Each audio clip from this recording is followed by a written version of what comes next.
안녕하세요. 사랑하는 성도님, 기쁨의 주님이 우리와 함께 하십니다. 우리와 함께 하시는 주님을 찬양합니다. 기도합시다. 하나님 감사합니다. 따스한 봄날을 저희들에게 기대하게 하시고 또 이렇게 변화되는 자연의 아름다운 모습 속에서 희망의 봄을 맞이합니다. 하루하루 저희들의 삶이 주님의 선하신 인도하심 따르는 아름답고 복된 삶 되게 하여 주시옵소서. 오늘도 주님의 말씀을 바라고 또 기대합니다. 주님의 말씀을 기쁨으로 또한 감사함으로 받고 또 말씀을 잘 깨닫게 하시며 우리의 삶 속에 구체적으로 말씀을 적용하며 살아갈 수 있는 용기와 믿음을 더하여 주시옵소서. 예수님 이름으로 기도합니다. 아멘. 네, 오늘 말씀은 레위기 11장 1절에서 23절입니다. 제가 읽겠습니다. 여호와께서 모세와 아론에게 말씀하여 이르시되 이스라엘 자손에게 말하여 이르라. 육지의 모든 짐승 중 너희가 먹을 만한 생물은 이러하니 모든 짐승 중 굽이 갈라져 쪽발이 되고 새김질하는 것은 너희가 먹되 새김질하는 것이나 굽이 갈라진 짐승 중에도 너희가 먹지 못할 것은 이러하니 낙타는 새김질은 하되 굽이 갈라지지 아니하였으므로 너희에게 부정하고 사반도 새김질은 하되 굽이 갈라지지 아니하였으므로 너희에게 부정하고 토끼도 새김질은 하되 굽이 갈라지지 아니하였으므로 너희에게 부정하고 돼지는 굽이 갈라져 쪽발이로 돼 새김질을 못함으로 너희에게 부정하니 너희는 이러한 고기를 먹지 말고 그 주검도 만지지 말라. 이것들은 너희에게 부정하니라. 물에 있는 모든 것 중에서 너희가 먹을 만한 것은 이것이니 강과 바다와 다른 물에 있는 모든 것 중에서 지느러미와 비늘이 있는 것은 너희가 먹되 물에서 움직이는 모든 것과 물에서 사는 모든 것 곧 강과 바다에 있는 것으로서 지느러미와 비늘 없는 모든 것은 너희에게 가증한 것이라. 이들은 너희에게 가증한 것이니 너희는 그 고기를 먹지 말고 그 주검을 가증히 여기라. 수중 생물의 지느러미와 비늘이 없는 것은 너희가 혐오할 것이니라. 새 중에 너희가 가증히 여길 것은 이것이라. 이것들이 가증한 즉 먹지 말지니고 독수리와 솔개와 물수리와 말똥가리와 말똥가리 종류와 까마귀 종류와 타조와 타흐마스와 갈매기와 새매 종류와 올빼미와 가마우지와 부엉이와 흰 올빼미와 사다새와 너새와 황새와 백로 종류와 오디새와 박쥐니라. 날개가 있고 네 발로 기어다니는 곤충은 너희가 혐오할 것이로되 다만 날개가 있고 네 발로 기어다니는 모든 곤충 중에 그 발에 뛰는 다리가 있어서 땅에서 뛰는 것은 너희가 먹을지니 곧 그 중에 메뚜기 종류와 배짱이 종류와 귀뚜라미 종류와 팥중이 종류는 너희가 먹으려니와 오직 날개가 있고 기어다니는 곤충은 다 너희가 혐오할 것이니라. 아멘. 네, 오늘 본문은 갑자기 무슨 생물도감을 펼친 것 같습니다. 온갖 곤충의 이름, 새의 이름, 짐승이 나오고 있습니다. 우리가 이미 이러한 것은 들어서 알고 있죠. 레위기에서 하나님께서 정한 것과 부정한 것을 이렇게 구별해 주신 그러한 내용인데요. 이처럼 정결과 부정에 관한 이러한 내용은 이제 오늘 11장에서 시작해서 15장까지 계속됩니다. 음식에 관한 것이 이제 처음 오늘 본문에 나오고 있습니다. 여호와께서 모세와 아론에게 말씀하십니다. 하나님이 모세에게 말씀하신 것이 가장 많이 나오고 또 아론에게는 저번 그 두 아들이 죽게 되었을 때 아론에게 하나님이 말씀하신 것으로 처음 나오게 되었고요. 모세와 아론에게 둘에게 동시에 이렇게 말씀하신 것으로 나오는 것은 그렇게 드문 그러한 표현인데 바로 이제 오늘 본문이 그렇습니다. 아무튼 이것은 정결과 부정을 분별할 수 있도록 특별히 이제 제사장인 아론과 그의 자손들에게 정결과 분별을 분별할 수 있도록 이렇게 주시는 그러한 계명이기 때문에 그러한 것 같습니다. 그것이 또한 제사장의 중요한 직무이기도 하죠. 이스라엘 백성들이 정결과 부정을 불결한 것을 정한 것과 부정한 것을 잘 분별하고 구별할 수 있도록 제사장들은 그러한 지식이 필요했습니다. 실제로 이제 11장 맨 마지막 절에 가서 보면 이런 말씀이 나와요. 47절에 부정하고 정한 것과 먹을 생물과 먹지 못할 생물을 분별한 것이니라. 그러니까 이렇게 쭉 11장에 주신 말씀들은 이처럼 분별한 말씀이다라고 하는 것이죠. 자, 2절입니다. 이스라엘 자손에게 말하여 이르라. 육지의 모든 짐승 중 너희가 먹을 만한 생물은 이러하니. 자, 이제 하나님께서는 이스라엘 백성들이 먹을 수 있는 것과 먹을 수 없는 것, 먹을 수 있는 것은 정한 것이고요, 먹을 수 없는 것은 부정한 것입니다. 또 부정한 것을 가증한 것이다, 혹은 또 혐오스러운 것으로 이렇게 번역을 해놓았는데요. 자, 어쨌든 하나님께서 이렇게 정한 것과 부정한 것을 구별해서 이제 말씀하고 계십니다. 자, 먹을 만한 생물은 무엇일까요? 3절에 보니까 가장 기본적인 원리입니다. 모든 짐승 중 굽이 갈라져 쪽발이 되고 새김질하는 것은 너희가 먹되. 자, 짐승 중에서 먹을 수 있는 것은 쪽발, 발이 이제 발굽이 있는데 굽이 있고 그 굽이 둘로 이렇게 나눠진 쪽발이에요. 나눠진 것과 되새김질을 하는 것은 먹을 수 있다. 이것이 가장 기본적인 원칙입니다. 자, 그러나 이제 짐승 중에는 새김질은 하지만 그러지 바른 쪽발이 아닌 것, 아니면 쪽발이 돼 새김질 안 하는 것, 이러한 것들이 있겠죠. 그러면 이것은 어떻게 하나요? 4절에 보니까 새김질하는 것이나 굽이 갈라진 짐승 중에서도 먹지 못할 것이 있는데, 예를 들어 여기에 몇 가지, 하나 둘 셋 네 가지의 동물을 예를 듭니다. 낙타, 사반, 토끼, 돼지. 자, 낙타는 새김질은 하는데 굽이 갈라져 있지 않아 통굽이에요. 그래서 이것은 부정함으로 먹지 말라. 자, 사반은 이제 오소리를 사반이라고 하는데, 오소리는 새김질은 하지만 역시 굽이 갈라져 있지 않으므로 먹지 말라. 토끼도 새김질은 하지만 굽이 갈라지지 않았으므로 먹을 수 없는 거예요. 돼지, 굽은 갈라져 있는데 돼지는 새김질은 못해요. 그래서 부정하다, 먹지 못한다. 제가 이렇게 웃는 이유는 제가 이게 앞에 제가 잘라냈는데요. 제가 이 토끼를 말할 때 새김질, 대새김질 하는 것을 제가 이제 헷갈려가지고 얘기했던 부분이 있어서 이제 잘라냈어요. 자, 이러한 동물들은 새김질은 해도 쪽발이 아니면 먹지 말아야 하고, 쪽발이어도 새김질을 하지 못하면 먹지 말아야 한다. 이것은 먹지 말 뿐만 아니라 죽음도 만지지 말아라. 자, 근데 실제로 요즘 이제 동물학에서 오소리, 토끼, 또 낙타, 실제로 이것은 새김질을 안 합니다. 근데 옛날에는 이것이 겉으로 새김질 하는 것이라고 생각했던 것 같아요. 아니면 실제로 해부를 해서 보지 않았는지 그건 모르겠는데, 어쨌든 예전에는 이것이 새김질을 한다고 생각했던 것 같아요. 토끼도 계속 이제 오물 하죠. 그래서 아마 이거 새김질하는 것이다 생각했던 것 같고, 오소리도 그렇고 낙타도 이렇게 침을 흘리면서 계속 이제 씹는 것 같이 보이니까 새김질한다고 생각했지만 실제로는 그렇진 않아요. 근데 어쨌든 이것 새김질을 한다고 치더라도 이것은 굽이 갈라지지 않았으므로 먹을 수 없는 것이다. 자, 그 다음에 9절에는 이제 물에 있는 것들, 다시 말하면 물고기입니다. 자, 물고기에 먹을 수 있는 기준은 지느러미가 있고 비늘이 있는 것입니다. 지느러미가 있고 비늘이 있는 것. 그러므로 지느러미가 없거나 비늘이 없는 것은 먹으면 안 됩니다. 그래서 수중 생물 중에 지느러미와 비늘이 없는 것은 너희가 혐오할 것이다. 실제로 우리는 이 지느러미 없는 거, 아니면 비늘이 없는 거 좋아하죠. 특히 장어구이 아주 좋아하시잖아요. 근데 이런 거 안 되는 겁니다. 비늘이 없으니까. 자, 13절부터는 새 중에서 먹을 수 있는 것 없는 것입니다. 새 중에 너희가 가증히 여길 것은 이것이라. 자, 새에 관한 것에는 전부 먹을 수 없는 것만 쭉 열거하고 있어요. 먹지 말지니 독수리, 솔개, 물수리, 말똥가리, 올빼미, 황새 쭉 나오고 있어요. 이것은 먹지 말아야 한다.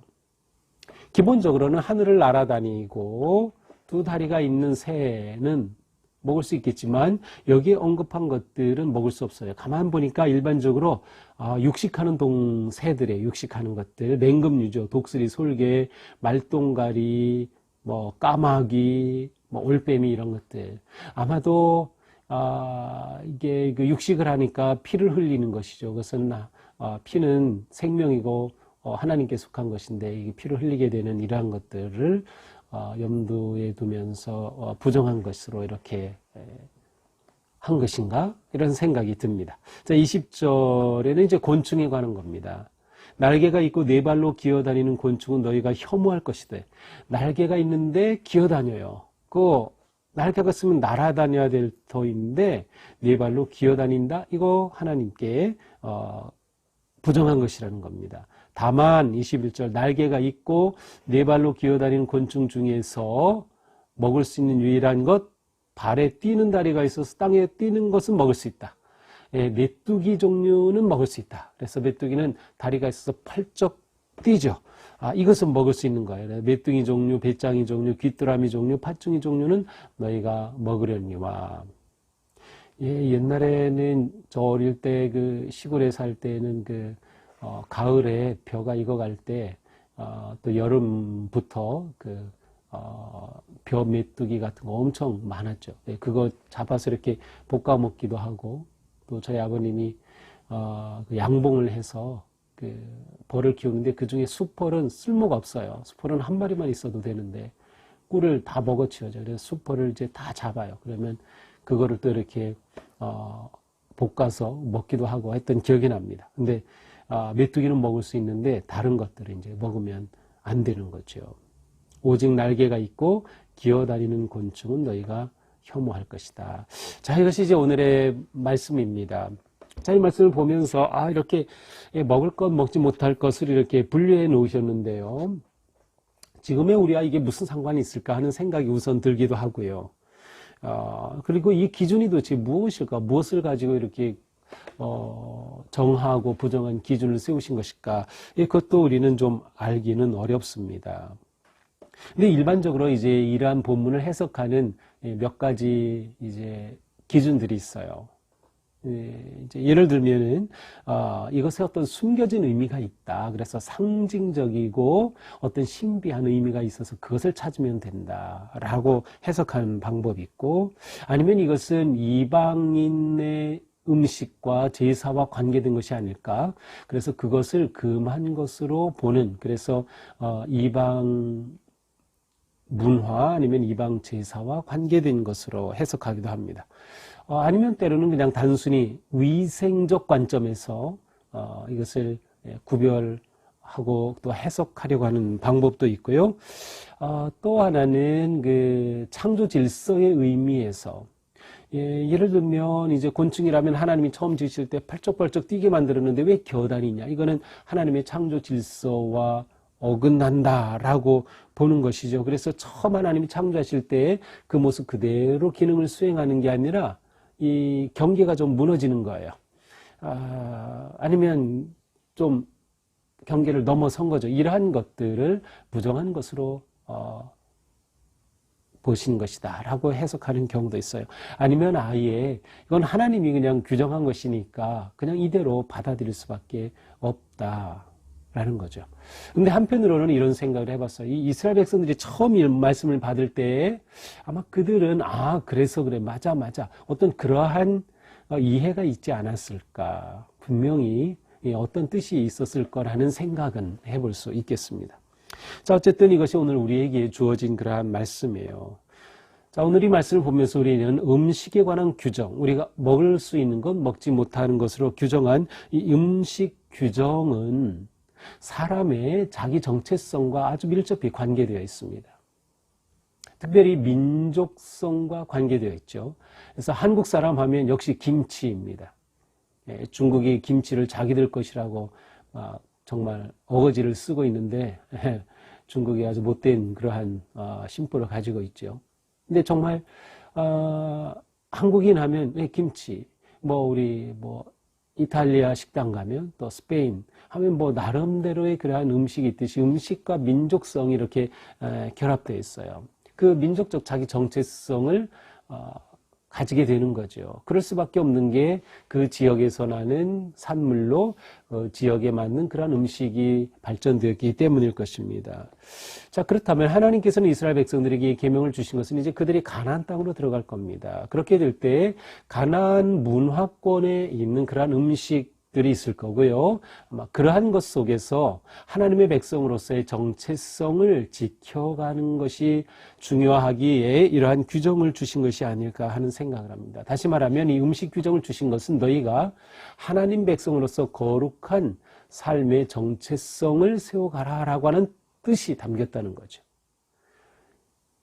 이렇게 본다면 이 말씀은 오늘 우리와도 아주 밀접히 관계되어 있습니다. 음식은 아주 친밀한 교제의 가장 중요한 부분이기도 하고요. 음식을 같이 먹는다. 가장 가까운 관계에서 일어나는 일이죠.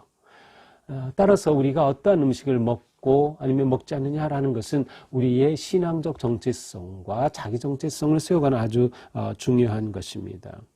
이제 한국의 경우는 초기 선교사들이 청교도적 그러한 신앙의 영향을 받은 분들이기 때문에 한국에 들어왔을 때 기독교인은 이런 것은 먹으면 안 된다라고 하는 그런 나름의 어떤 규정들을 가르쳤습니다. 가장 대표적인 것이 술과 도박 금지입니다.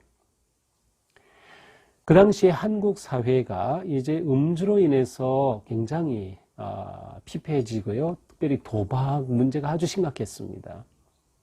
이제 이런 거를 볼 때 선교사님들은 기독교인은 이것과는 다른 삶을 사는 것이다 라고 하는 그런 기독교적 정체성을 세울 필요가 있었고 바로 그 점에서 금주와 도박 금지 그리고 더 나아가서 금연을 기독교인의 어떤 신앙에서 아주 중요한 그러한 그 지침으로 가르치고 또 그것을 기꺼이 우리 기독교인들은 받아들였습니다. 그래서 한국에서는 이것이 기독교인의 정체성, 지금도 믿지 않는 사람들은 교회 다니는 사람은 담배 피지 않는다, 술 마시지 않는다라는 생각을 하고 있어요. 물론 지금은 이제 기독교인 중에 많은 사람들이 술 마십니다. 담배 피는 기독교인도 있습니다. 저는 이제 개인적으로 담배 피우면 우리 교회 교인이 될 수 없다. 좀 그렇게는 생각하지 않아요. 담배 피워도 우리 교회 얼마든지 나올 수 있고요. 우리의 동수교회 교인이 될 수 있습니다. 술 마셔도 마찬가지죠. 술 마셔도 누구나 다 기독교인이 될 수 있고 기독교인으로 살아갈 수 있습니다. 하지만 이제 오늘 본문을 생각하면서 하나님이 우리가 구별된 하나님의 거룩한 백성으로 살기를 원하신다는 관점으로 볼 때 우리 스스로가 내가 먹고 마시는 것에 대해 나름의 어떤 그 길을 어떤 바운더리를 경계를 정할 필요가 있다라고 하는 것이죠. 이제 그 중에 하나가 금주와 또 금연이라고 생각이 됩니다. 이 시간 묵상 나눔을 함께 하시는 분 중에서도 술을 마시는 분이 계실 거고 또 담배 피우는 분이 계실 수 있어요. 제가 뭐 그런 분들을 책망하지는 않습니다. 하지만 좀 한번 우리가 이러한 관점에서 생각해 보자는 거죠. 그래서 이것을 교회의 어떤 그 율법처럼 무조건 그렇게는 하지 않지만 한번 우리가 먹는 것에 대해 꼭 뭐 술, 담배만이 아니라 음식을 먹을 때에 내가 하나님 앞에 거룩하게 구별된 그러한 건강한 음식 섭취는 굉장히 중요한 것이다.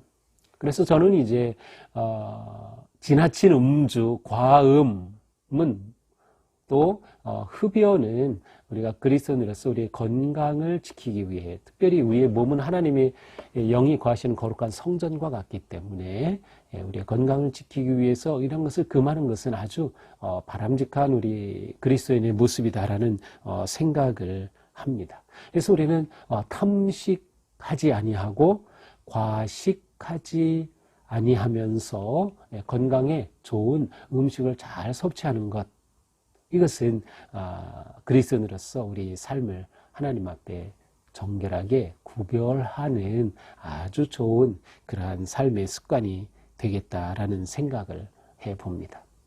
그렇습니다. 오늘 말씀을 보면서 먹는 것도 이렇게 중요하구나. 그래서 우리가 먹을 때 잘 먹어야 한다. 바르게 먹어야 한다는 것. 왜냐하면 우리는 하나님의 거룩한 자녀이기 때문이죠.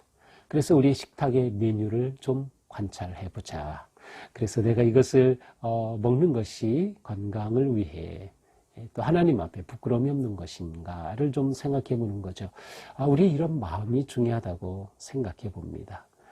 특별히 요즘 이제 우리 사순절을 지내면서 탄속 음식 운동을 하는데, 이러한 부분에 있어서도 우리가 때로는 이 사순절 기간 동안에 건강뿐만이 아니라 이 자연의 질서와 환경 보호를 위해서 우리가 먹는 것도 보살피는 것은 아주 아름답고 선한 마음이라는 생각을 하게 됩니다.